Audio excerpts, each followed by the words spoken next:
الحمد لله رب العالمين، والصلاة والسلام على سيد الأنبياء والمرسلين، والصلاة والسلام على آباء سيد الأنبياء والمرسلين، والصلاة والسلام على أمهات سيد الأنبياء والمرسلين، والصلاة والسلام على أعمام سيد الأنبياء والمرسلين، لا سيما أفضل البشر بعد الأنبياء بالقول الغالب خير الناصرين سيدنا أبو طالب عليه الصلاة والسلام، وعلى آله وأصحابه وأهل بيته وعترته وعشيرته أجمعين. أما بعد، فأعوذ بالله من الشيطان الرجيم. بسم الله الرحمن الرحيم. الله نور السماوات والأرض، مثل نوره كمشكاة فيها مصباح، المصباح في زجاجة، الزجاجة كأنها كوكب دري يوقد من شجرة مباركة زيتونة لا شرقية ولا غربية يكاد زيتها يضيء ولو لم تمسسه نار، نور على نور يهدي الله لنوره من يشاء ويضرب الله الأمثال للناس لعلهم يتذكرون. صدق الله مولانا العظيم وبلغنا رسوله النبي العليم الرؤوف الرحيم. إن الله وملائكته يصلون على النبي يا أيها الذين آمنوا صلوا عليه وسلموا تسليما. اللهم صل على سيدنا مولانا محمد وعلى آل سيدنا مولانا محمد كما صليت على إبراهيم وعلى آل إبراهيم إنك حميد مجيد. الصلاة والسلام عليك يا سيدي يا رسول الله وعلى آلك وصحبك يا سيدي يا حبيب الله. حمد و صلاۃ کے بعد انتہائی واجب القدر حاضرین ناظرین، بحمد اللہ تعالی ہماری سلسلہ وار گفتگو قرآن اور حسین بقائے دین کا راز ہیں، اسی حوالے سے آج بھی اسی عنوان کا ہم ایک پہلو عرض کریں گے کہ وہ بقائے دین کا کیسے راز ہے، کہ یہ محض اتفاق ہے یا اللہ کی مشیت کا کوئی خصوصی اہتمام ہے. اس پر ہماری گفتگو ہوگی. ہم گزشتہ نشست میں جو عرض کر چکے کہ اللہ نے نظم کائنات کو جس روشنی سے منور فرمایا، زمین و آسمان کی خلاؤں کو جس حسن بے مثال کی دانائیوں سے معمور فرمایا، وہ حسن محمد کی ذات ہے. کیونکہ اس پر میں قدر تفصیل سے کل جو ہے گزشتہ اس میں عرض کر چکا. تو زمین و آسمان کے نور کو جس سے کائنات منور ہوگی، اللہ تعالیٰ کی ذات نے اسے فرمایا مثل نور ہی، اس کے نور کی مثال ایسے ہے جیسے مشکات کے اندر، ایک آنے کے اندر اس نور کو سجایا گیا اور پھر اس نور کی رعنائیوں سے بزم کائنات کے اندر حسن کا تصور قائم ہوا، حسن کی عظمت قائم ہو گئی. الزجاجۃ کأنہا کوکب، وہ نور صرف ایک جہت کے اعتبار سے نہیں تھا.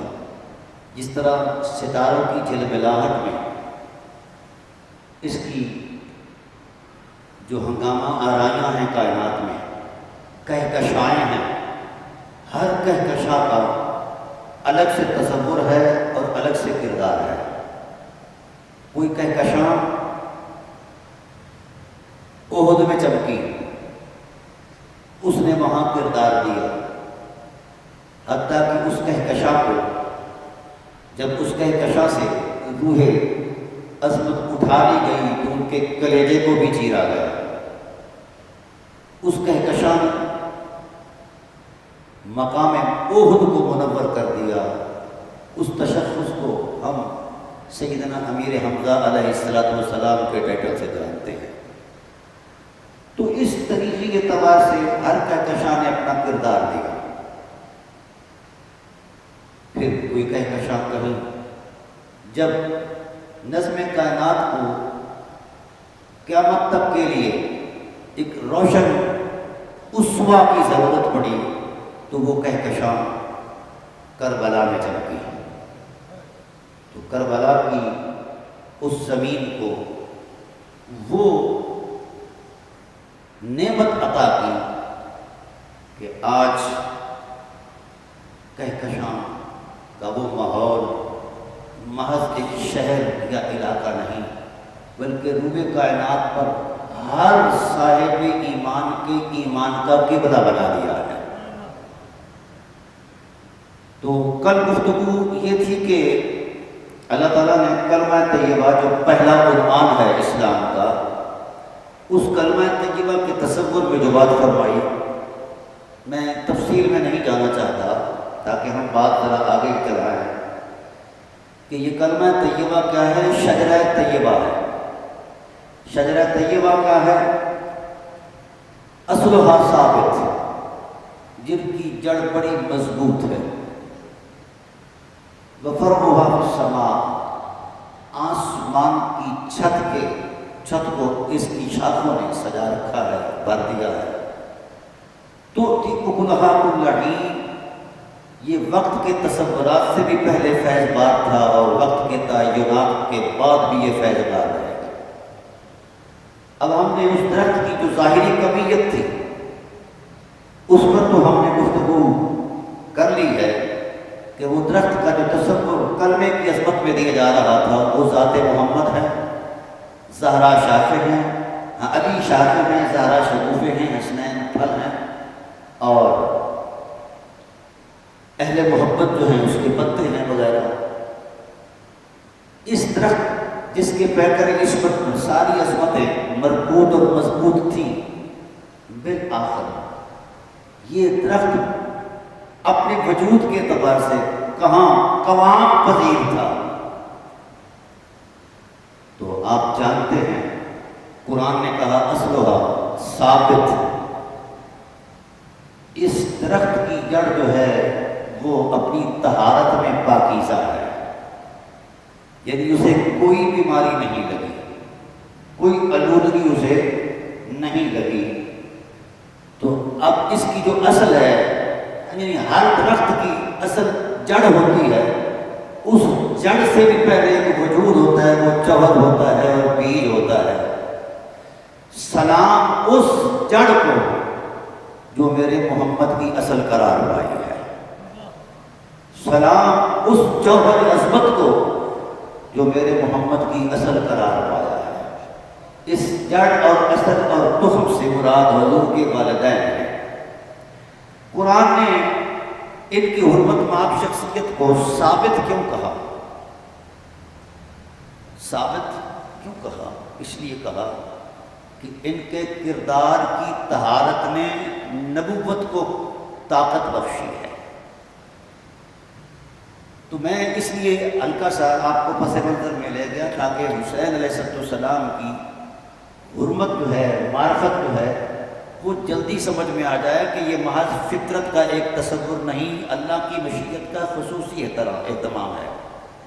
اور اللہ تعالیٰ کی ذات والا نے حضور صلی اللہ علیہ وسلم کے والدین کریمین سے لے کر حضرت آدم علیہ السلام تک، حضرت حوا تک ایک نسل عظمت کو اس طہارت اور اعلیٰ اخلاق کی حرمت بخشی ہے جہاں حرمتیں اپنے وجود کی بھیک مانگتی ہیں، اور اس کو ایک خاص تصور میں پیش کیا۔ اللہ تعالیٰ فرماتے ان اللہ اصطفیٰ آدم و نوحا، اللہ نے شان مصطفیت بخشی کس کو؟ نوح، آدم کو، نوح کو، ابراہیم کو، اسماعیل کو۔ جب یہ شان بخشی، کیوں بخشی؟ تو اللہ تعالیٰ نے اس کی وجہ بیان فرمائی کہ ہم نے جس پیکر خاکی کو اس اہل سمجھا کہ یہ میرے حسن مطلق کے شاہکار کی حرمت میں ایک کردار دے، اس کے اخلاق اور کردار کی عظمت اور عصمت اور تقدس اتنا بلند ہو کہ کائنات کی کوئی باریک سے باریک نظر بھی اس کے کردار کی شفاف چادر پر کوئی داغ محسوس نہ کر سکے، کیونکہ اس تسلسل نے ایک گواہی بننا تھی، کس کی؟ رسالت کی، اور رسالت نے جس تصور کی گواہی دی ہے وہ بہت بڑا تصور ہے۔ تو اللہ تعالیٰ نے اس بات پر یہ ارشاد فرمایا، ان اللہ اصطفیٰ آدم، ہم نے آدم کو مصطفیٰ بنایا، پھر نوح کو مصطفیٰ بنایا۔ کل بھی میں نے کہا تھا کہ مصطفیت جو ہے یہ قرب و حضور صمدیت میں ایک اعلیٰ مقام ہے۔ وہ جس پیکر میں مصطفیٰ کریم اور عصمت مآب اہل بیت علیہ السلام کا فطری تسلسل جاری رہا، اللہ نے ان نفوس قدسیہ کو پہلے طہارتوں کے نور سے سجایا، پھر سجدوں کے سرور سے سجایا، پھر اپنی نگاہوں کا پہرا لگا دیا تاکہ من الاقدار والوساوس، شیطان کا کسی وجود کو چھونا تو دور کی بات ہے، وسوسائے خیال بھی وہاں سے نہ گزر پائے۔ اللہ نے ان خیالوں پر بھی پابندی لگا دی جو کسی نفس محترم کو چھو سکتا تھا، کیونکہ اس فطری تسلسل سے حسین نے آنا تھا، جس نے قیامت تک حرمت دین کی گواہی بن کر، کردار دے کر حفاظت دین اور بقائے دین کی ضمانت بننا تھا۔ یہ بات ذہن میں رکھیں۔ آج آئیے آگے ہم چلتے ہیں۔ بڑی معروف آیت کریمہ ہم ہر اس میں پڑھتے ہیں، جلسے میں، پروگرام میں، اور ہر مکتبہ فکر اسے پڑھتا ہے۔ اسے آیت صلاۃ کہتے ہیں۔ کیا کہتے ہیں؟ آیت صلاۃ۔ ان اللہ وملائکتہ یصلون علی النبی یا ایھا الذین آمنوا صلوا علیہ وسلموا تسلیما۔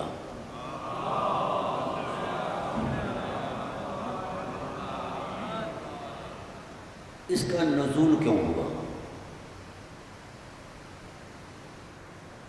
آنا تو شریعت میں ہے، بیان تو نظام میں ہونا ہے، یہ آیت کیوں ہے؟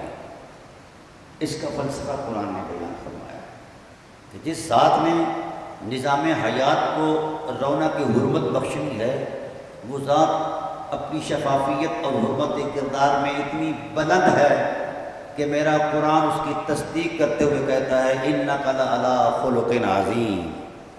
وہ صاحب خلق عظیم ہے جو صاحب اسوہ ہے، جس نے کائنات بھر کے باسیوں کو حرمت اخلاق سے آشنا کرنا تھا، اور حرمت اخلاق ہی کائنات کی بقا کا راز ہے۔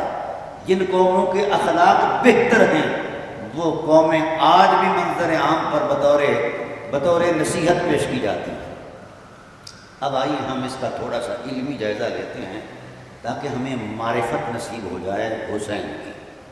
ہم نے حسین کو مذہب کے تصور میں صرف اتنا دیکھا کہ یہ سبط رسول ہے، عقیدے کے تصور میں دیکھا کہ یہ اہل بیت ہے، کردار کی عظمت میں دیکھا کہ یہ شہید کربلا ہے۔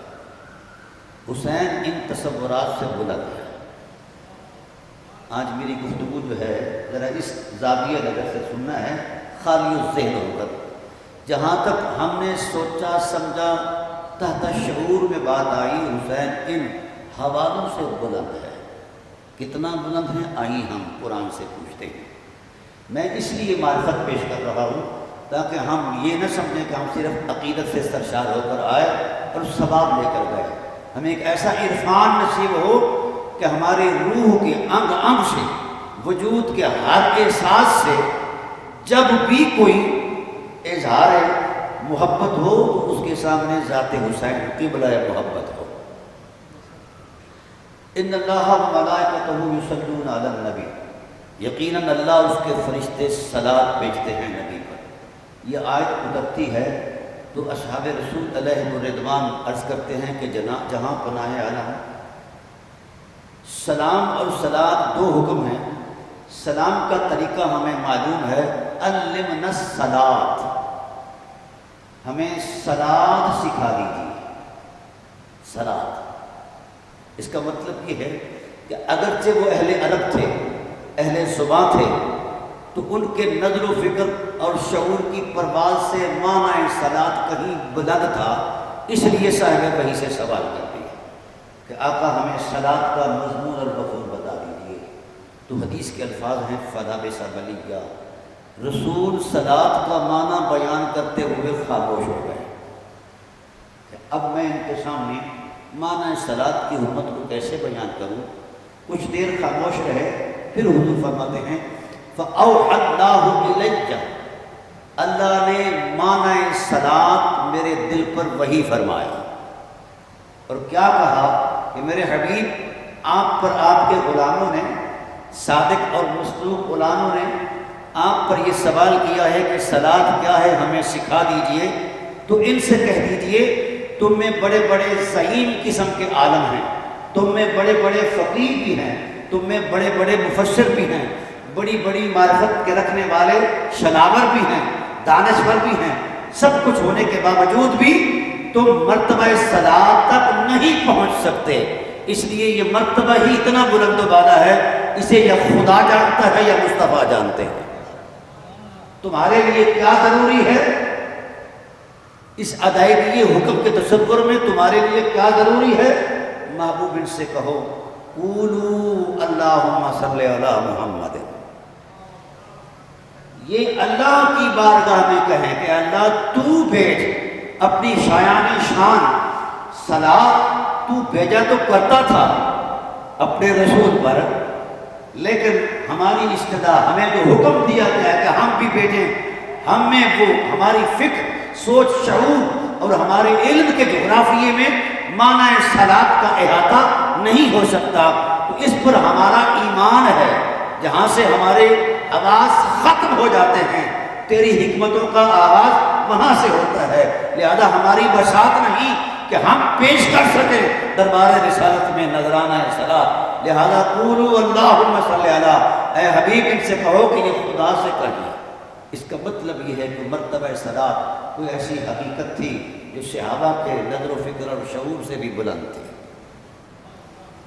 اب جو بات آپ سے کہنے والی ہے وہ بڑی نفیس ہے، ہم نے معرفت حسین کی طرف جانا ہے۔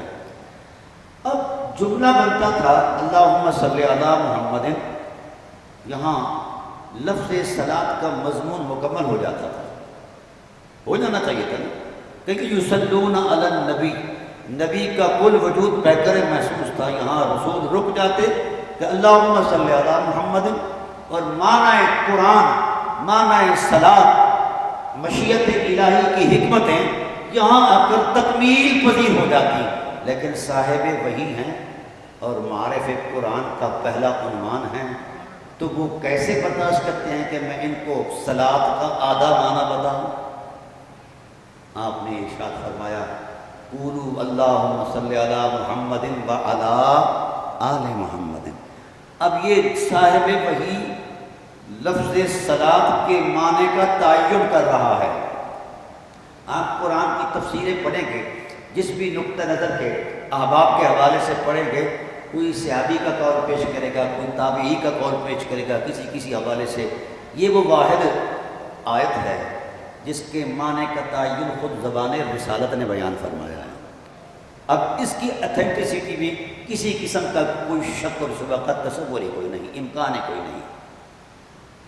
لوگوں کے اندازے ہو سکتے ہیں، صاحب وحی اندازوں سے بلند ہے، کیونکہ قرآن نے کہا وما ینطق عن الہویٰ، محبوب اپنی مرضی سے تو کبھی زبان کھولتا ہی نہیں ہے، ان هو الا وحی یوحیٰ، مطلب یہ ہوا کہ اللہ نے حکم صلاۃ بھی نازل فرمایا اور معنی صلاۃ بھی دل مصطفیٰ پر نازل فرما دیا ہے، لیکن اس کی وسعت کو صرف قلب محمد ہی پہچان سکتا ہے، اور کون پہچان سکتا ہے؟ اب جب یہاں سے بات چلی قولوا اللہم صلی علی محمد وعلی آل محمد، پھر حضور یہاں رک جاتے، لیکن زبان رسالت یہاں رکی نہیں۔ اب معنی صلاۃ کے تعین کے لیے کچھ فرد باقی ہیں۔ حضور عظمت الہی میں عرض کرتے ہیں کہ پروردگار عالم، یہ جو صلاۃ کا مضمون ہے اللہم صلی علی محمد و علی آل محمد، میری نبوی نظر نے اس مضمون کے پس منظر کو دیکھا ہے۔ بات سمجھا رہی ہے؟ میرے نبوی بصیرت نے اس کے پس منظر کو دیکھا ہے۔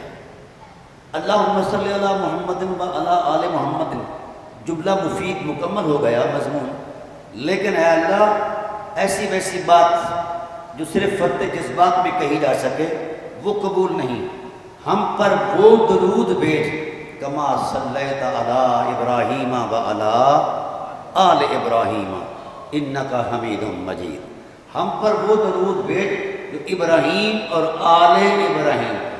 مطلب یہ ہوا کہ درود کوئی ایسی آشنا حقیقت تھی جسے ابراہیم اور آل ابراہیم پر تسلسل کے ساتھ بھیجا جاتا رہا، اور اسی تسلسل میں نبوت کی نظر نے حکمت دیکھی، شفقت دیکھی، پیار کا تسلسل دیکھا، اسی کی جستجو کر کے عرض کر دی اللہم صلی علی محمد و علی آل محمد۔ مطلب کیا ہوا کہ اے اللہ محمد کے پہلوں پر بھی درود بھیجتا رہا اور محمد کے بعد والوں پر بھی درود بھیجتا رہا، لیکن آغاز اللہم صلی علی محمد سے ہوا ہے۔ چلیں ہم اس کو ذرا تھوڑا سا پس منظر میں رکھتے ہیں، آگے چلتے ہیں۔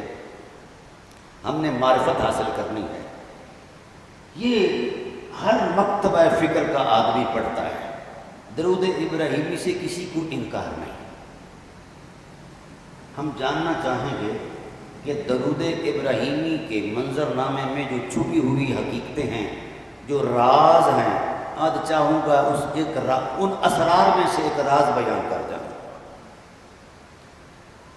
اللہ تعالیٰ خوش ہوئے کہ میرے حبیب نے ایسی بات کہہ دی، ایسی بات اللہ اکبر۔ تو درود کے یعنی حکم صلاۃ کے معنی کا تعین کر دیا گیا کہ کل معنی اس کا اللہم صلی علی محمد و علی آل محمد کما صلیت علی ابراہیم۔ اس کا مطلب یہ ہوا کہ محمد پر اگر کوئی درود پڑھے، آبائے محمد اور آل محمد پر درود نہ پڑھے تو معنی قرآن ہی مکمل نہیں ہوتا۔ تو جن کے تذکرے اور حرمت کا تصور کے بغیر قرآن کے لفظوں کا معنی پورا نہ ہو، وہ حسین چھوٹا ہے، وہ شیعہ کا حسین ہے، سنی کا حسین ہے، وہ شیعہ سنی کے تصورات فکر سے کہیں بلند ہے۔ اب اہل علم نے جستجو کی اپنے زاویہ نظر سے اور اپنے طرز فکر سے، اپنی تحقیق سے۔ بڑے بڑے لوگوں نے یہاں تیراکی کی، بڑے بڑے لوگوں نے یہاں محبت کا اظہار کیا اور تحقیقیں پیش کی۔ ہمارے اہل سنت کے بڑے بڑے ائمہ نے اس پر اپنے قلب و روح کی گرمی کو پیش کیا۔ امام بخاری کے استاد ہیں امام شیخ ابو العالیہ، بہت بڑی شخصیت ہیں۔ انہوں نے کہا کہ ہم صلاۃ پر جب ہم غور کرتے ہیں تو ہم نے قلب و روح کی گرمی سے اسے پہچانا ہے، اس کے لیے لفظ اور معنی نہیں ہے۔ تو ہم اسے کہتے ہیں کہ اے عظم شانہ، اللہ کی طرف سے یہ جو صلاۃ بھیجا جانا ہے، اس کا معنی ہے اللہ اپنے نبی کی عظمت کو بڑھاتا ہے، شان کو بیان کرتا ہے۔ یہ بات تو یہاں تک، اس میں کوئی شک نہیں، پورا قرآن جو ہے وہ رسول اللہ کی حرمت عظمت کو بیان کر رہا ہے۔ لیکن یہاں بہت سارے لوگوں نے، ائمہ دین نے اپنے تجربے، مشاہدے اور اپنی تحقیق کے مطابق اس پر اپنی خامہ فرسائی کی ہے اور بیانات کی ہے۔ چونکہ میں حنفی ہونے کی نسبت سے امام ابو حنیفہ کا ایک قول پیش کرتا ہوں۔ امام ابو حنیفہ علیہ رحمہ سے شاگردوں نے پوچھا کہ حضور والا، ہر ایک امام نے اس ٹائٹل پر اپنی رائے دی ہے، آپ بھی بول دیجئے کہ لفظ صلاۃ پر آپ کی رائے کیا ہے؟ تو امام جلال میں آ گیا، کہا اس بات پر میری رائے پوچھتے ہو؟ یہاں تو بڑے بڑے اکابر صحابہ رائے دینے سے قاصر ہیں، تو میں رائے دوں؟ میری نظر میں معنی صلاۃ جو ہے نہ علم سے تعلق رکھتا ہے، نہ لفظ سے تعلق رکھتا ہے، نہ جناب والا معنی سے تعلق رکھتا ہے۔ کہا جی پھر؟ فرمایا اس کا معنی وجدان اور عرفان سے ہے۔ یہ امام ابو حنیفہ علیہ رحمہ فرما رہے ہیں کہ اس کا معنی کا تعلق جو ہے وجدان اور عرفان کی عظمت سے ہے۔ اب بڑی اہم اور بریک بات عرض کرنے لگا ہوں۔ کہا اس کے وجدان اور عرفان کا تعلق کس سے ہے؟ ذہن سے ہے، خیالات سے ہے، مطالعے کی گہرائی سے ہے؟ کہا کسی چیز سے اس کا تعلق نہیں، اس کا تعلق ادب سے ہے۔ اس کا تعلق کس سے ہے؟ ادب سے ہے۔ کہا استاد جی ادب کی صورت کیا ہے؟ فرمایا جب تک کسی بھی شخص صاحب ایمان کا قلب و روح جھک نہیں جاتا محمد اور آل محمد کے ادب میں، تب تک اس کے ظرف قلب کے ظرف کے اندر اس کی کوئی نورانی حرمت پیدا نہیں ہوتی۔ پھر شاگردوں نے ایک اور سوال کر دیا کہ صاحب مہربان آپ امام الائمہ ہیں اور حنفیوں کے تو آپ ویسے ہی مبتدا ہیں، تو آپ نے بھی اس پر غور کیا؟ آپ پھر تڑپ اٹھے۔ فرمایا یہ غور و فکر سے متعلق کی چیز نہیں، یہ ہے جتنا کوئی ادب و نیاز میں رسول اور آل رسول کے ادب و نیاز میں کوئی جتنا گہرا غوطہ لگائے گا اس کو اس کا عرفان اتنا ہی عطا ہوگا۔ تو پھر شاگردوں نے سوال کیا کہ حضور آپ نے بھی غوطہ لگایا؟ فرمایا آل رسول پر تن من دھن میرا سب کچھ قربان ہے، تو میں نے ایک مرتبہ یہ کوشش کی کہ جاؤں اس کی تہ تک، بڑی ساری گہرائی میں چلا گیا، ایک جب مقام پر جا کر رک گیا کیونکہ اس سے آگے میرا مقام نہیں تھا۔ تو مجھے حضور عظمت الہی سے آواز آئی، اے نعمان بن ثابت ابو حنیفہ معنی صلاۃ کو سمجھنے آیا ہے؟ تو رک جا، تیرا مقام صرف یہاں تک ہے، یہاں تک ہے، اور جہاں تک تو آ گیا ہے ادب و نیاز کی عظمت میں تو ہم تیری قلب و روح پر اس کا معنی القاء کرتے ہیں۔ تو اللہ نے اپنی شایان شان امام ابو حنیفہ علیہ رحمہ کی ذات پر معنی صلاۃ کا حسب استطاعت، جو ان کی استطاعت تھی، اللہ نے حسب حکمت ان پر وہ معنی صلاۃ القاء کیا۔ تو جب فرمایا کہ میں اس کیفیت سے باہر آیا تو میری طبیعت میں نور بھی بھرا ہوا تھا، سرور بھی بھرا ہوا تھا۔ تو شاگردوں نے کہا حضور والا تو پھر آپ نے محسوس کیا کیا؟ فرمایا اس کے لیے لفظ نہیں ہے کہ میں نے کیا محسوس کیا۔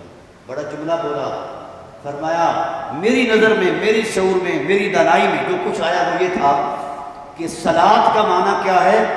وَهُوَ الْاِعْتِنَاءُ بِشَانِهِ النَّبِيشِ، اللہ اپنی قدرت کی ساری حرمت مآب نگاہوں سے اعتناء کر رہا ہے محمد اور آل محمد کے حسن پر۔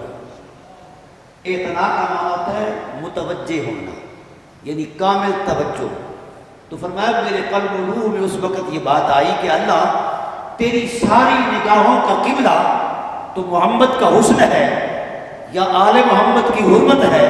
پروردگار عالم تیری کائنات اتنی وسیع عریض ہے تو کائنات کا تانا بانا کون چلا رہا ہے؟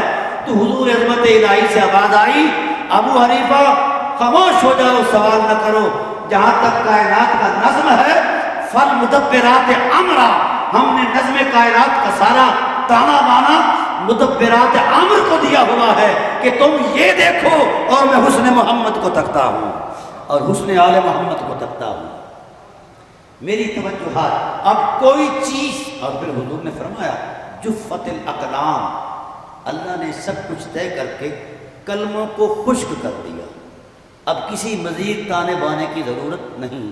اب حضور عظمت الہی سے جب یہ جواب آیا کہ نظم کائنات کا تانا بانا مدبرات امر کے ذمہ ہے اور خدائے ذوالجلال کی ساری توجہات کا قبلہ محبت محمد ہے اور آل محمد ہے۔ اب میں یہاں سے آپ کو ایک طبیعت کی مثال پیش کرتا ہوں۔ وہ یہ ہے کہ آپ پتھر دیکھتے ہیں، سنگ مرمر بھی پتھر ہے، اس کی کتنی قسمیں ہیں؟ اور کئی قیمتی پتھر یہ انگوٹھیوں میں ہم ڈالتے ہیں، یہ بھی پتھر ہیں۔ انہی پتھروں کی جنس سے ایک پتھر ہے جسے لال یاقوت کہتے ہیں، جس کا ایک چھوٹا سا حصہ، جس طرح کوہ نور کا ہمارا ہیرا برطانیہ نے چرایا ہوا ہے، تو اسی طرح اس ہیرے کو، یہ بھی پتھر کی جنس سے ہے۔ یہ ہیرا اور لال بنتا کیسے ہے؟ ماہرین طبیعیات نے اس پر اپنے اسرار بیان کیے، میں نے تحقیق کی، اور پھر میں وہاں پتھروں کی کائنات میں گیا جہاں یہ چیزیں وجود میں آتی ہیں۔ تحقیق کا ایک طریقہ کار ہوتا ہے کہ وہ حجرے میں بیٹھ کر تحقیق نہیں ہوتی، تجربات میں بھی تحقیق ہوتی ہے۔ تو میں نے جو پڑھا اس کے مطابق میں نے جو پتھروں کو کھودتے ہیں ان سے بھی پوچھا، بڑے بڑے اکابرین سے پوچھا، تو وہاں جو مطالعہ میں ایک بات واضح نظر آئی، وہ یہ ہے کہ جب دو پہاڑوں کا سنگم آپس میں ملتا ہے تو اس پہاڑوں کے سنگم پر آسمان پر چمکنے والا سورج ہے، وہ خاص توجہ سے اس سنگم پر اپنی نظر ڈالتا ہے، متوجہ ہوتا ہے، اعتناء کرتا ہے۔ ویسے روشنی تو سارے جہان میں ہیں، اور خاص کر اس کے سورج کی اپنی توجہات کا جو مرکز ہوتا ہے، جس کے اندر وہ جس طرح اس کی وجود میں لطافت ہے، تو جہاں اس کی لطافت کا اثر ریفلیکٹ ہوتا ہے، اس اعتبار سے وہ فرماتے ہیں کہ سورج 1000 سال تک اس سنگم پر اپنی نگاہ ڈالتا رہے، متوجہ رہے، اس کا فوکس رہے، اور 1000 سال تک وہ تکے، تو جہاں اس کی نگاہ کا ارتکاز ہوتا ہے تو اتنا حصہ جو پتھر کا ہوتا ہے وہ اس نگاہ کو جذب کرتا ہے، اور اس کی جو کثافت ہے وہ ختم ہوتی رہتی ہے اور اس میں لطافت پیدا ہو جاتی ہے۔ جب اس کا ٹائم پیریڈ مکمل ہوتا ہے تو ساری کثافت ختم ہو جاتی ہے، پھر وہ پتھر سے لال بن جاتا ہے اور ہیرا بن جاتا ہے، اور پھر وہ خود روشنی دیتا ہے۔ اس کے اندر جو ہے وہ روشنی سورج کی اعتناء سے پیدا ہوتی ہے، اور وہ 1000 سال تک سورج اعتناء کرتا رہے تو پھر جا کر وہ پتھر لال یاقوت بنتا ہے، لال یمن بنتا ہے، یا ہیرا بنتا ہے۔ یہ اس کی خلقت ہے۔ تو مجھے قرآن کا معنی سمجھ آ گیا۔ میں نے کہا اللہ سچ فرماتا ہے اور اس کا رسول بھی سچ فرماتا ہے۔ بھئی آسمان پر چمکنے والا سورج 1000 سال تک کسی پتھر پر توجہ کرے، اعتناء کرے، فوکس کرے، تو پھر اس کی کثافت ختم ہو جاتی ہے اور لطافت پیدا ہو جاتی ہے۔ تو ناظرین کرام، سامعین محترم، طے یہ ہوگا کہ اس آسمان کو روشنی، آسمان پر چمکنے والے سورج کو روشنی کس نے بخشی ہے؟ اگر یہ مخلوق کسی پر نگاہ کرے، متوجہ رہے، تو وہ پتھر کی کثافت ختم ہو کر نورانی لطافت کا لباس پہن لیتا ہے۔ تو جو اس سورج کا بھی خالق ہے، جسے لا شریک کہا جاتا ہے، تو وہ 1000 سال کا دورانیہ نہیں، جب سے وہ خدا ہے، جب تک اس کی خدائی کا تصور ہے، اس کی عظمت جب کب تک کے تصور سے ہی بلند بالا ہے۔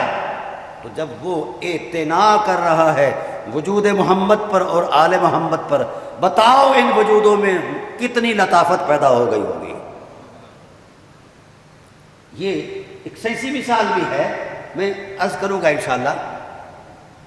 جب سورج کا خالق متوجہ رہے، کہیں اور اس کی نگاہ ادھر ادھر نہ ہو، تو پھر اس کی نگاہ میں اللہ تعالیٰ کے حبیب نے اس کی نگاہ کا ایک فیضان بتایا، فرمایا جس شخص پر خدا ایک مرتبہ شفقت کی نظر سے دیکھ لے اس پر جہنم حرام۔ بھائی جس پر ایک لمحہ کے لیے اس کی نظر رحمت پڑ جائے جہنم حرام، اور جن وجودوں سے اس کی نظر ہٹی نہیں ہے، کب سے اس کی نگاہوں تک کا تقدس ادھر متوجہ ہے۔ اب سورج کی نگاہ پتھر میں لطافت پیدا کر سکتی ہے، تو خدا کی نگاہ کا ہر لمحہ نئی شان کے ساتھ ہوتا ہے، نئے انداز کے ساتھ ہوتا ہے۔ تو کیا عصمت پیچھے رہ گئی ہے؟ ابھی ان وجودوں میں ہم عصمت ماننے کے لیے پریشان ہیں کہ یار عصمت ہے کہ نہیں ہے۔ او بھائی عصمت تو ان کے حرم کا طواف کرتی ہے۔ یہ مذہب بہت چھوٹے ہیں۔ اچھا، اب میں اس جملے کی جو قرآن پاک کے اندر ہے اس کی علمی تکوین پر عرض کرنا چاہتا ہوں۔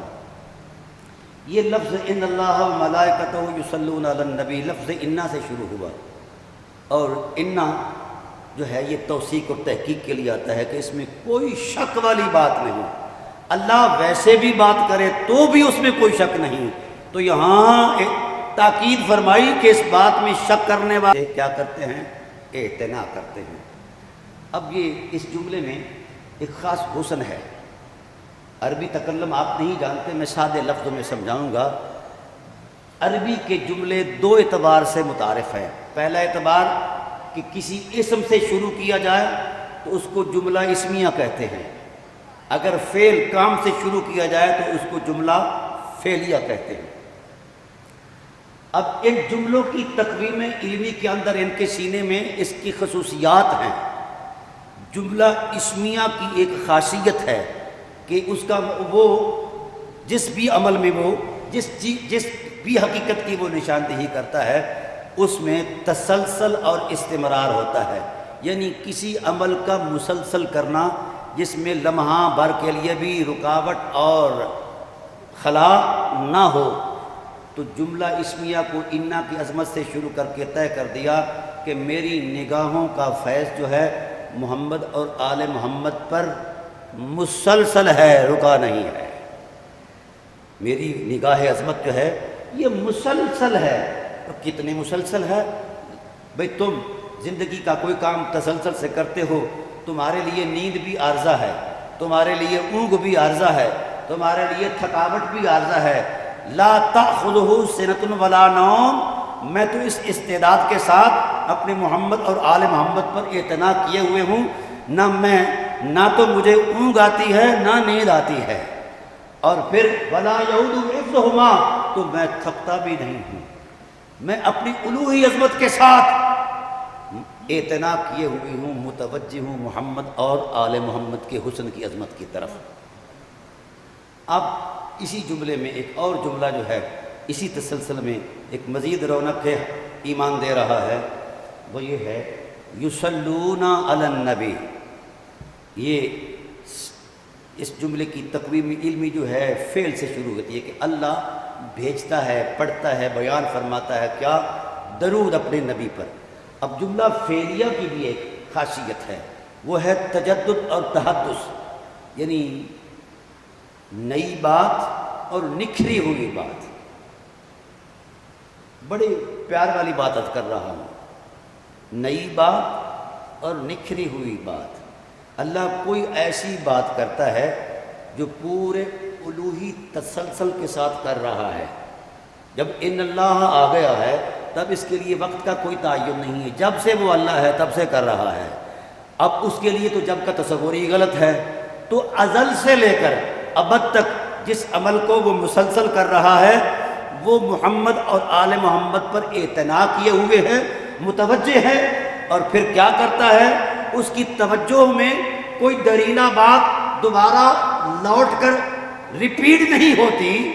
اللہ یصلون علی النبی جملہ اسمیہ کی جو فطری علمی تقویم ہے اور خاصے کے اعتبار سے معنی یہ بنا کہ اللہ ہر لمحے نئی شان بیان کرتا ہے، نیا مقام ترتیب دیتا ہے اور اپنی الوہی زبان سے نئی شان بیان کرتا ہے۔ ہماری طرح رٹی رٹائی پرانی کہانیاں بیان نہیں کرتا، جتنا اس کا علم ہے وہ اپنے علم کی عظمت کے مطابق محمد اور آل محمد کی شان بیان کرتا ہے۔ اب میرا ایک جملہ آپ سماعت فرمائیں گے تو قلب و روح گرما جائے گا کہ اللہ ازل سے ابد تک اتنا ٹائم پیریڈ، اور پھر ایک ہر لمحے نئے تسلسل، اس پر قرآن کی آیت گواہ ہے۔ اللہ فرماتا ہے کل یوم ہوا فی شان، میں ہر دن اپنی ایک شان کا اظہار کرتا ہوں، اپنی رحمت اپنی صفت کا ایک اظہار کرتا ہوں۔ لیکن حبیب وما تکون فی شان وما تتلو منہ من قرآن وما تعملون علیکم من عمل الا کنا شہودا علیکم انا کنا علیکم شہودا، میرے حبیب میں اپنی عظمت میں تو ایک دن میں ایک اپنی شان کا اظہار کرتا ہوں، لیکن جب تیرا حسن سامنے آتا ہے تو میں ہر لمحے تیری نئی شان بیان کرتا ہوں۔ اب دن میں کتنے لمحے ہیں؟ اب آیت کے منظرنامے میں جو حقیقت موجود ہے کہ اللہ اعتنا کرتا ہے اپنی فیض بار نگاہوں سے ذات محمد پر اور آل محمد پر، آبائے محمد پر، اتنی اعتناؤں کے نتیجے میں کتنی شانیں ہیں جو ان پیکر عصمت کے اندر سما گئی ہیں۔ ہر شان کو ہر لمحے نئے انداز میں، نئی تقویم میں، نئے علم کی غربت میں جب وہ بیان کرتا ہے کب سے اس نے شروع کی ہے اور کب وہ اختتام کرے گا۔ ابھی تک تو خدا سے خدا ہو کر اس کا اختتام نہیں ہوا۔ کائنات کے باسیوں تم کیا شان بیان کرو گے؟ تمہارے زاویہ علم، زاویہ نظر، تمہاری فکریں، مسلکی تصورات، مذہبی معاملات کہاں تک لے جا سکتے ہیں آپ کو؟ یہ مذہب بہت چھوٹے ہیں حسین سے اور حسین کے گھر والوں سے۔ اب اس لیے میں نے کہا تھا کہ ہم پہلے معرفت حاصل کریں گے حسین علیہ السلام کی ذات والا صفات کی، کہ ہم ان کو کہاں سے شروع کریں اور کہاں جا تک ان کے مقام کا اختتام کریں۔ ہمارے لیے تو یہ 10 دن ہیں یا 9 دن ہیں، تو بھائی یہاں تو دنوں کی گنتی بھی ہے، وقت کا دورانیہ بھی ہے، تو جہاں وقت کے تعینات سمٹ جاتے ہیں، اللہ نے تعینات وقت سے بھی پہلے محمد اور آل محمد کو یہ شان عطا فرمائی ہیں، اور ہر لمحے نئی شان عطا کرتا ہے۔ تو اب اس معرفت حسین میں اور معرفت ذات مصطفیٰ میں ابہام نہیں ہونا چاہیے کہ ہم کس تصور علم میں ان کا خاکہ قلب و روح میں اتاریں کہ وہ کیسے ہیں کیسے نہیں ہیں۔ وہ کیسے ویسے کے تصورات سے بلند و بالا ہیں، ان کی حرمت کو، ان کی عظمت کو صرف خدا جانتا ہے یا مصطفیٰ جانتے ہیں۔ لہذا ان پر کسی اعتبار سے کوئی زاویہ نظر قائم کرنا کہ میں فلاں مذہب سے تعلق رکھتا ہوں، حسین کو اس مقام پر دیکھتا ہوں، بھئی تیری نظر کی حد کیا ہے؟ پہلے اپنا نظر کا حدود عربہ بتا، پھر مقام حسین کی طرف اشارہ کر۔ نظریں نیچی رہ جاتے ہیں۔ یہ تو حسین تو بہت بلند ہے، آسمان کی سینے میں اللہ تعالیٰ نے تب کر فرمایا، چیلنج کیا، فرجع البصر هل ترى من فطور ثم ارجع البصر کرتین ینقلب الیک البصر خاسئا وهو حسیر۔ بھائی تم تو آسمان کے سینے میں چمکنے والی کہکشاؤں کو دیکھو تو تمہاری نگاہیں تھک کر تمہیں شرمندہ کر دے گی، تو تم تو یہاں تک نہیں پہنچ سکتے۔ جو لوگ حرم الہی میں رہنے والے ہیں ان کے مقام کو کیسے تک پاؤ گے؟ اس لیے دوستو میں تمام امت کے احباب سے یہی کہتا ہوں، وہ جس بھی نظریے سے تعلق رکھتا ہے، آقا حسین پر عقیدے نہ بنائے جائیں، مولا حسین پر، اہل بیت پر عقیدے نہ بنائے جائیں، یہ قلب و روح ان کی نظر کر دیا جائے، یہ فطرت، یہ طبع، یہ وجود، یہ احساس، زندگی کے تمام احوال ان کی نظر کر دیے جائیں، جہاں وہ روکے رک جاؤ، جہاں وہ چلائے چلو۔ اگر یہ بات میرے جذبات کہتے تو ہو سکتا ہے کہ آپ مجھے یہ خیال کریں کہ مولانا صاحب نے یہ بات فقط جذبات سے کہہ دی ہے، یہ میری بات نہیں ہے، یہ صاحب وحی نے بھی یہی فرمایا ہے۔ جس وقت آپ اس دنیا میں آخری سانسوں سے متعلق ہوئے تو حضرت زہرا پاک صلوات اللہ تعالی علیہا قریب بیٹھی تھی، کہا بابا آپ حضور عظمت الہی میں جا رہے ہیں تو قیامت تک کے لیے ختم نبوت کا اعلان کر دیا گیا ہے، تو امت کی تازہ عظمت، امت کے احوال کی نگہبانی، امت کی نجات اور ہدایت کا سلسلہ کس کے اوپر چھوڑ کر جا رہے ہیں؟ کس کو نجات دہندہ کہتے ہیں؟ جس کے دامن میں امت وابستہ ہو جائے اور امت نجات پا جائے، اور امت کی جو ہے اعتقاد، نظریہ، اخلاق کی ذمہ داریاں جو ہیں حفاظت کی، وہ کس کے ذمہ ہے؟ تو حضور نے عالم نزا میں تبسم فرمایا، کہا زہرا میں لجپال رسول ہوں، اپنی امت کو ویسے کسی کے سپرد نہیں کر رہا، میرے لیے میری امت کی حفاظت 2 چیزوں میں ہے، یا قرآن بچائے گا میری امت کو یا حسین بچائے گا میری امت کو۔ نہل تو لحاظ صغیر الصبر والسخائی، میری 2 چیزیں میری امت کا میکانزم ہے، صبر ہے اور سخاوت ہے۔ جب تک امت ان جذبوں سے وابستہ رہے گی تو امت قائم بھی رہے گی، دائم بھی رہے گی۔ میں ضمانت دیتا ہوں وہ حسین کے دامن سے وابستہ ہو جائے تو اس کے ایمان کی حفاظت بھی میرے نور نظر کے میری نگاہوں کی ضمانت ہے، اور میری نبوی عظمت کی جناب والا ضمانت ہے، اور آخرت کی نجات کی ضمانت بھی میں دیتا ہوں۔ اور پھر کچھ جملے ارشاد فرمایا تھا، انا اول من یدخلنی الجنہ، سب سے پہلے جنت میں جاؤں گا۔ ہاں علی بیٹھے ہیں، ہاں علی آپ بھی میرے پہلو میں ہوں گے، زہرا آپ بھی میرے ساتھ ہوگی، حسنین بھی میری آغوش میں ہوں گے، ہم جنت میں چلے جائیں گے۔ تو کیا لجپال ہے یہ گھرانہ۔ دو روایتیں دو طرح کی ہیں، مولا کائنات کا سوال بھی ہے اور سیدہ کائنات کا سوال بھی ہے۔ تو سوال مولا کائنات کرے تو بھی اسی گھر کا ہے، سیدہ کائنات کرے تو بھی اسی گھر کا ہے۔ تو سیدہ کائنات نے یوں اپنی دوپٹے کا آنچل جو ہے رسول اللہ صلی اللہ علیہ وآلہ وسلم کے وجود سے لگا کر کہا، بابا آپ چلے گئے سید المرسلین ہیں، حسنین چلے گئے کہ سیدہ شباب اہل الجنہ ہیں، علی چلے گئے کہ یہ اولیاء کے سردار ہیں، میں چلی گئی کہ آپ کے جگر کا ٹکڑا ہوں، فمحبونا، ہم سے جو محبت کرتے ہیں ان کی باری کب آئے گی؟ فرمایا من ورائک، زہرا اگلا قدم تیرا ہوگا جنت میں، پچھلا چاہنے والوں کا ہوگا۔ مسائل تو حل کر دیے ہیں، یہ بات بحث سے خالی ہے، اس پر بحث بنتی نہیں ہے، یہ طے شدہ ہے، یہ ایک حقیقت ہے، یہ ایک حقیقت ہے۔ اس لیے امت سے ارشاد فرمایا کہ فلا تقدموہما، جن حقیقتوں کے سپرد میں امت کو کر رہا ہوں، فلا تقدموہما، خبردار ان سے آگے نہ بڑھنا، نہ کسی کو بڑھانا، فتہلکوا، کیوں؟ نتیجہ خطرناک ہے۔ آقا کیا نتیجہ ہے؟ فرمایا جو 1 سینٹی میٹر آگے جانے کی کوشش کرے گا وہ ہلاکت میں ڈوب جائے گا۔ بلا تقصروہما، تو ان کے مرتبے میں کسر بھی نہ کرنا، اس میں بھی ہلاکت ہے۔ بلا تسبقوہما، اور ان سے سبقت بھی نہ کرنا، پھر بھی ہلاکت ہے۔ تو گویا ان سے آگے بڑھنا بھی ہلاکت ہے، اور ان سے پیچھے رہ جانا بھی ہلاکت ہے، ان سے سبقت کرنا بھی ہلاکت ہے، اور ان کے قدموں میں لپٹ جانا، ہلاکت کو ہلاک کر کے نجات پانا ہے۔ دوستان محترم، ہم نے معرفت حاصل کرنی ہے، ہم خیالات کی دنیا میں نہیں۔ ہم کیا جانے حسین کون ہے، یہ خدا کی آیتوں سے پوچھو کہ حسین کون ہے، رسول اللہ صلی اللہ علیہ وآلہ وسلم کے فرمان سے پوچھو۔ سید عالم صلی اللہ علیہ وآلہ وسلم آرام فرما ہیں، مولا حسین پاک آئے اور حضور کے قدموں پر چڑھے تو سرکار نے فرمایا، حسین تیرا یہ مقام تو نہیں ہے، آگے بڑھو۔ چلتے چلتے سینے پر آ گئے۔ اب جب سینے پر آئے نا تو اصحاب رسول کی نظریں علم نشرہ کے سینے پر تھیں جہاں قرآن نازل ہوتا تھا، تو خیالات میں یہ بات اتری کہ یہ یہ بچہ وہاں بیٹھ گیا ہے جہاں قرآن نازل ہوتا ہے۔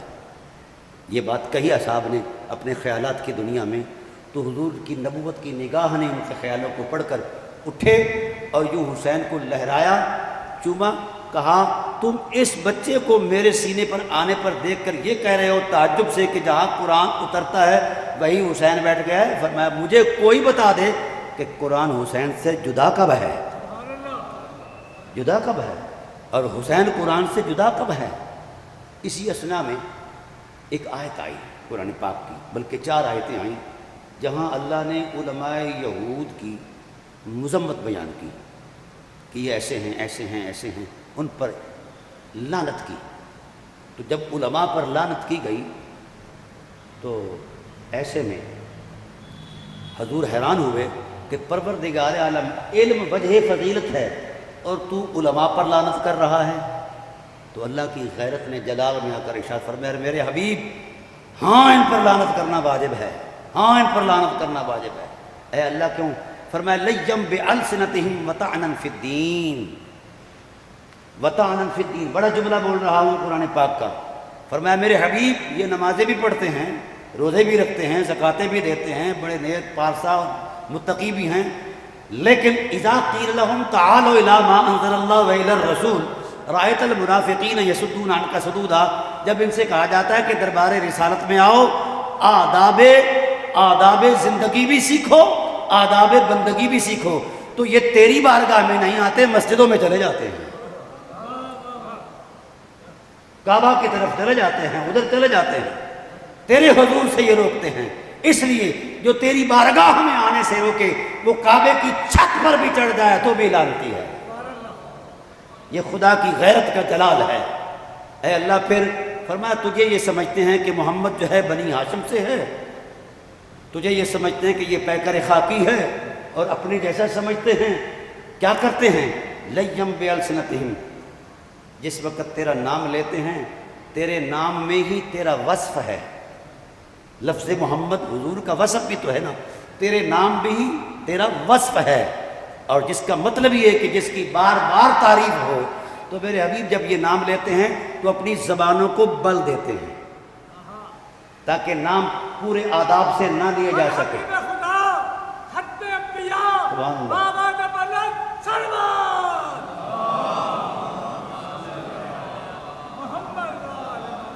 میں بڑی بلند بات کر رہا ہوں، سمجھ آ گئی تو کافی ہو جائے گی۔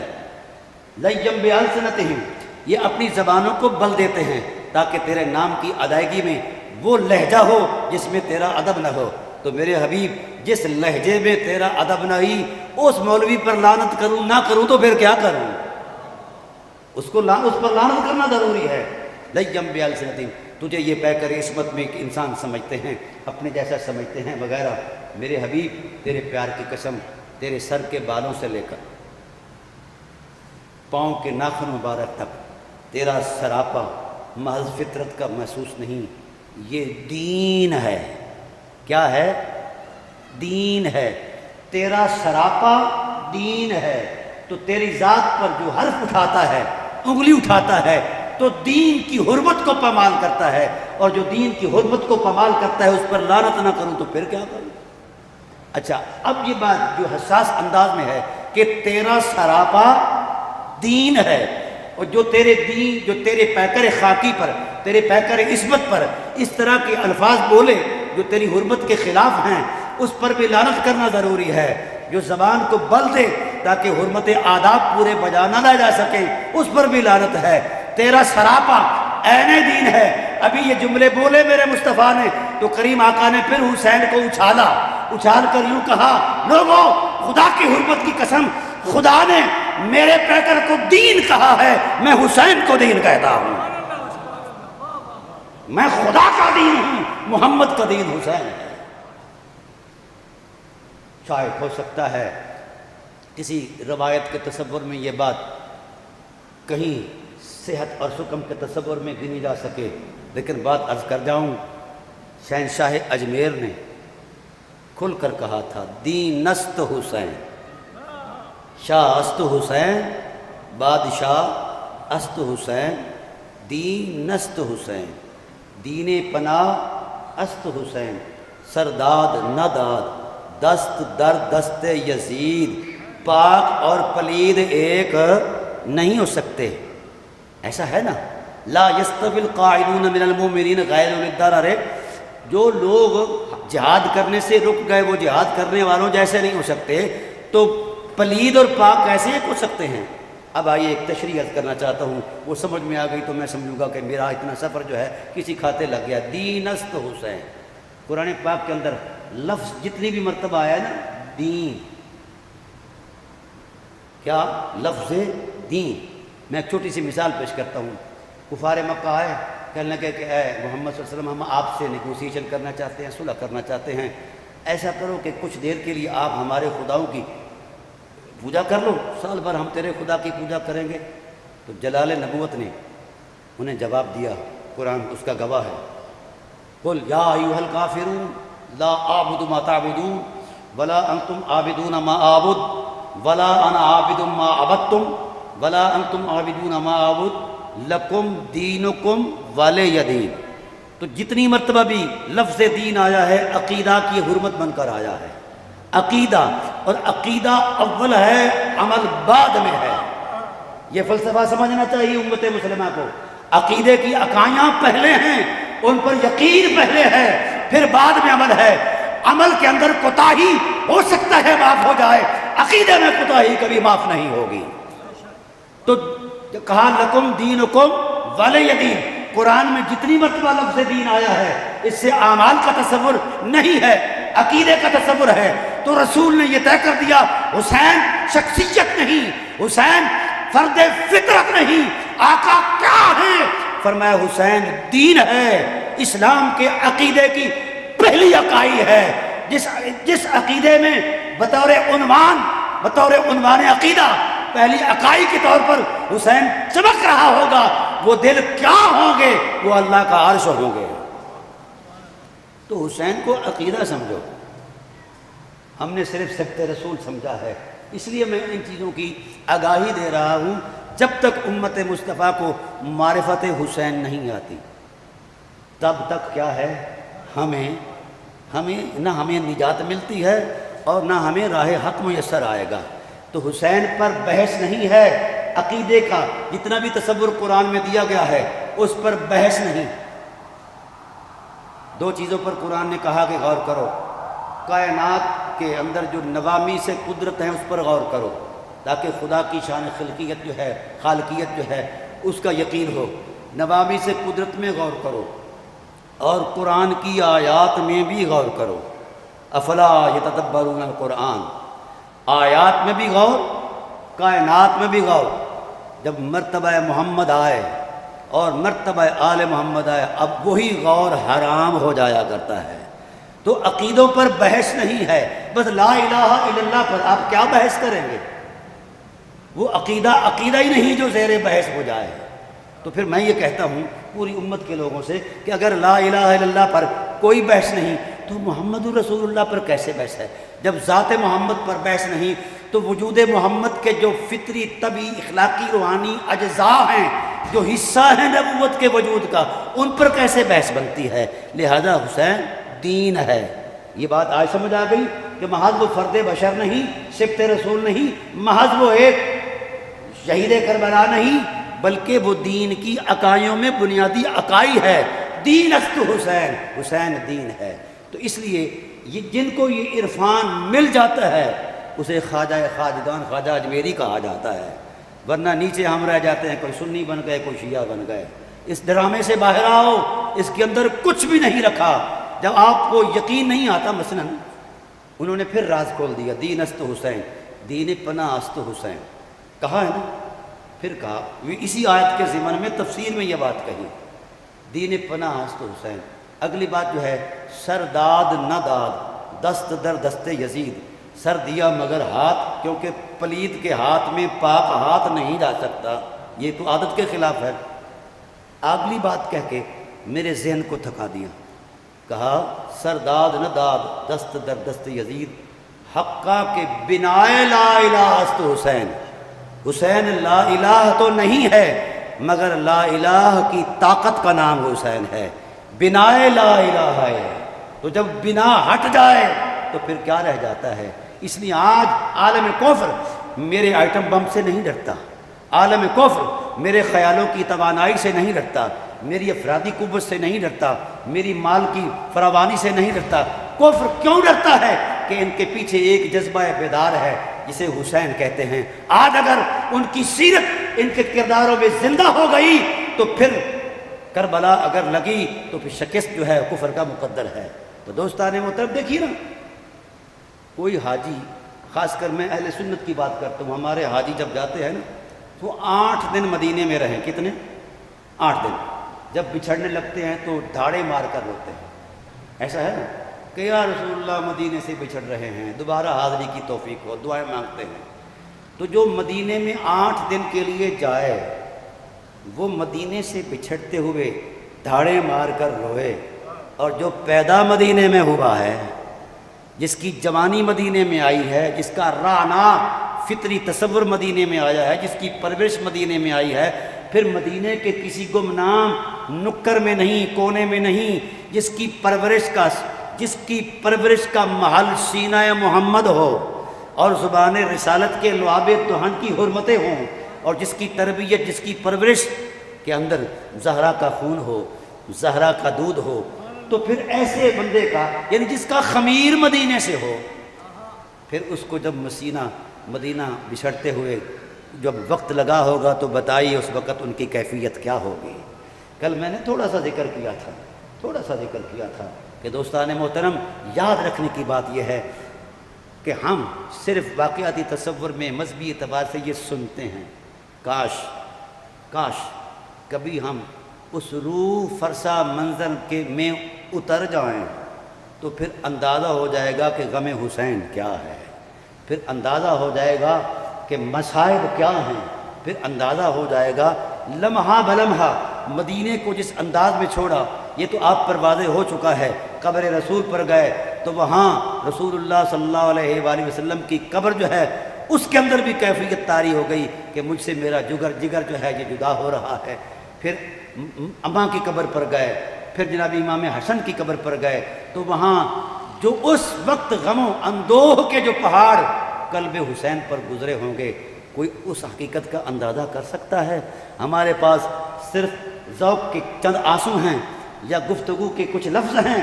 دوستان محترم، یہ الگ بات ہے کہ ہم اس تذکرے کے تسلسل میں ہیں، جب ہم آگے بڑھیں گے تو جس وقت وہ کیفیات ہم پر طاری ہوں گی تو میرے شک میں، میرے خیال میں کوئی ہے جو جاں بر ہو سکے، ورنہ وہ جان سے گزر جائے گا۔ پھر آئیے آگے چلتے ہیں۔ سفر کیا میرے حسین پاک نے، بڑا طویل سفر کیا۔ راستے میں لوگوں نے جگہ جگہ رکایا کہ رک جائیے رک جائیے رک جائیے، کیونکہ آپ کے سامنے عزیمت تھی، رخصت نہیں تھی۔ یہ بات ذہن میں رکھیے، اہل بیت علیہ السلام کے مزاج میں رخصت نہیں ہے۔ رخصت اگرچہ شریعت کا ضابطہ ہے، لیکن عزیمت شریعت کے ضابطوں کی طاقت ہے۔ تو وہ طاقت کے ترجمان بن کر آگے بڑھے۔ پھر سب سے پہلے ایک مشورے پر سفیر اسلام حضرت مسلم بن عقیل کو بھیجا۔ تو مجھے بتایا جائے، مسلم بن عقیل جب پہنچتے ہیں کوفہ میں تو اس وقت ابتداء جو حالات تھے وہ سب کے سامنے ہیں۔ 40,000 لوگ ابتداء قدموں پر ہاتھ رکھ کر بیعت کر لیتے ہیں۔ جب نماز پڑھائی جاتی ہے تو نماز کے پیچھے جب حالات کی سنگینی لوگوں کے سامنے آتی ہے تو پھر کوئی نہیں رہتا۔ رات کا سماں ہے، مجھے یہ بتایا جائے کہ اتنا لمبا طویل سفر کر کے کوئی غریب الدیار مسافر آیا ہو اور ایک خاص عزیمت معاب جذبے سے آیا ہو، اور پھر وہاں آ کر اتنی عقیدت کا اس کے ساتھ اظہار کر کے یقین دلایا گیا ہو، یقین دلا کر جو دھوکہ دیا گیا ہے، یہ دل کو چیر دینے والی بات ہے اور ذہن کو پھاڑ دینے والی بات ہے۔ اور پھر جس وقت امام مسلم علیہ السلام کی ذات نے پیچھے دیکھا تو کوئی بھی نہیں، تو پھر ایک مسافر ہیں اور پھر گلیوں میں گئے کہ کوئی تو ہوگا جو مجھے اپنے گھر میں ٹھکانہ دے گا، کئی دنوں سے بھوک ہے، پیاس ہے، یہ غم کے پہاڑ ہیں، لیکن کسی بھی شخص نے کوفہ میں دروازہ نہیں کھولا، باوجود اس کے کہ یہ اہل بیت ہیں، باوجود اس کے کہ یہ سفیر حسین ہیں، باوجود اس کے کہ حسین نے ان کو بھیجا ہے اور حسین کے لیے ہم نے اپنی نیک خواہشات بھیجی تھی، اس کے جواب میں حسین نے ان کو بھیجا ہے، لیکن روح تڑپ جاتی ہے کہ ایک وقت میں اتنے ہزار جانیں قربان کرنے کے لیے عہد کر رہے ہیں اور دوسرے وقت میں کوئی دروازہ نہیں کھولتا۔ چلتے چلتے یہ غریب الدیار، یہ مسافر، یہ پریشان حال، یہ اجنبی، اللہ اکبر، یہ اجنبی چلتے چلتے کسی دروازے پر جاتا ہے تو صاحب خانہ باہر نکلتے ہیں، اسے عروہ ابن ام ہانی کہا جاتا ہے، اس کے گھر میں جاتے ہیں تو حالات کی سنگینی ہے، پتہ چلتا ہے نعمان بن بشیر کو معزول کر کے حرام زادے کو وہاں گورنر بنایا جاتا ہے، چونکہ یزید بذات خود حرام زادہ تھا۔ اہل بیت سے قدغن رکھنے والے کی فطرت حرام کی ہوتی ہے، یہ بات نبوت کا فیصلہ ہے، میرا خیال نہیں ہے۔ تو پھر اس اعتبار سے ان کو گرفتار کیا جاتا ہے، حضرت عروہ بن ام ہانی کو، اور عروہ بن ہانی کو جناب گرفتار کی جاتا ہے۔ پھر قصور کیا ہے؟ جناب مسلم بن عقیل سے پوچھا گیا کہ آپ اتنی جسارت کر کے کیوں آئے؟ کہا میں خود نہیں آیا، لا الہ الا اللہ کی حرمت نے آواز دی ہے تو میں آیا ہوں، لا الہ الا اللہ نے طاقت کو پکارا ہے تو ہم اہل بیت ہیں، ہمارا جدی یہ ہمارا وفا کا عہد ہے۔ جب مکہ میں لا الہ الا اللہ زد میں آیا تو اس وقت لا الہ الا اللہ کی طاقت بن کر ابو طالب آئے، جب مدینہ میں لا الہ الا اللہ زد میں آیا تو زد میں جو مد مقابل تھے وہ مولانا تھے، وہ مولوی تھے، تو اب وہاں تلوار اگر چلائی جاتی تو تلوار پر اعتراض ہو سکتا تھا، اور کوئی صورت ہوتی تو وہاں لا الہ الا اللہ کی حرمت کو بچانے کے لیے زہرا آئیں، حسنین آئے، اور شہید کربلا آئے، مولا علی المرتضیٰ آئے، تو مباہلے کی صورت میں انہوں نے لا الہ الا اللہ کو بچایا ہے۔ اب پھر لا الہ الا اللہ جو ہے عالم اسلام میں زد میں ہے، ہم لا الہ الا اللہ کی حرمت کو بچانے آئے ہیں۔ تو اس جواب پر جواب کیا ملا؟ جو لا الہ الا اللہ کی حرمت کی بات کرے، لا الہ الا اللہ کے تقاضوں کی بات کرے، اس کی چھوٹی سے چھوٹی سزا قتل ہے۔ پھر امام مسلم علیہ السلام کو اس بات پر قتل کر دیا گیا، حضرت عروہ کو بھی قتل کر دیا گیا، یہ دونوں شہید ہو کر دیے گئے، اور ان کے سروں کو پھینک دیا گیا اس مجمع میں جو وفادار بن کر آئے تھے۔ اور پھر ان دو بچوں کا تعاقب کیا گیا جو ان کے ساتھ تھے، ان کے اپنے بیٹے تھے، وہ کہیں کہیں۔ دوستو وقت میں بھی گنجائش نہیں، اب میرا ظرف بھی اس قدر پھٹ چکا ہے کہ میں بولنے کی طاقت اور ہمت کھو بیٹھا ہوں کہ میں ان بچوں کی شہادت کو کہاں سے شروع کروں اور کہاں تک روکوں، اور کہاں جا کر میں ان حرمت مآب، اس مآب، وہ مسافر، وہ یتیم، وہ بے نوا، وہ بے کس، جس انداز میں ان کو لایا گیا ہے اور شہید کر دیا گیا ہے، مجھ میں ہمت نہیں کہ میں اس عظمت کو بیان کر پاؤں۔ تو میں گزارش کروں گا، اب چونکہ میرے ذہن میں کچھ نہیں رہا اس حوالے سے، جب یہ غم بحث سامنے آتا ہے تو ذہن اور الفاظ جواب دے جاتے ہیں، خیال جواب دے جاتے ہیں، صرف اتنا ہاتھ جوڑ کر عرض کروں گا کہ اس خاندان کی حرمت پر بحث چھوڑ دو، ان کی غلامی اور محبت میں آ جاؤ، وما علینا الا البلاغ المبین۔ ابھی چند لمحے جو ہے